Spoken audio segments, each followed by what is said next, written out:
পশ্চিমবঙ্গ বিজ্ঞান মঞ্চের ইংরেজবাজার শহর বিজ্ঞান কেন্দ্রে উদ্যোগে এক রক্তদান শিবির হয়ে গেল বৃহস্পতিবার। মালদার বিজ্ঞান আন্দোলনের কর্মী প্রয়াত গোপাল দাসের স্মরণে এদিন এক রক্তদান শিবির অনুষ্ঠিত হয় মালদা আইএমএ ভবনে।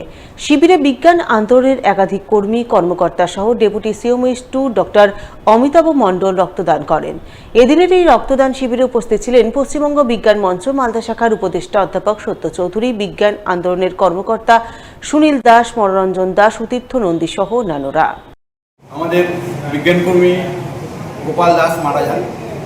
তার স্মৃতির উদ্দেশ্যে আমরা 2021-এর পর থেকে 22, 23, 24, 25 প্রত্যেক বছরই রক্তদান শিবির করে আসতে পেরেছি। এটা আমাদের একটা বড় আনন্দের বিষয়।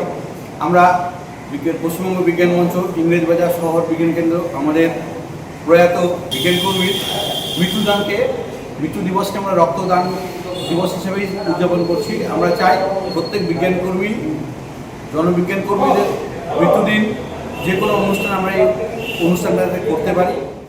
সিপিআইএমের যুব সংগঠন ডিওয়াইএফআই হবিবপুর ব্লক কমিটি উদ্যোগে এক রক্তদান শিবির হয়ে গেল বৃহস্পতিবার। আন্তর্জাতিক মে দিবস এবং সংগঠনের আসন্ন জেলা সম্মেলন উপলক্ষে এদিন এই রক্তদান শিবির অনুষ্ঠিত হয় বুলবুলচন্ডী বেসিক স্কুল প্রাঙ্গণে। জেলা স্বাস্থ্য দপ্তরের শীততাপ নিয়ন্ত্রিত ভ্রাম্যমাণ যানে আয়োজিত এই রক্তদান শিবিরে প্রায় 50 জন রক্তদান করেন। এদিনের এই রক্তদান শিবিরে উপস্থিত ছিলেন ডিওয়াইএফআই নেতা অরূপ পোদ্দার, প্রদ্যুৎ বর্মন, বাপ্পা প্রামাণিক সহ অন্যান্যরা।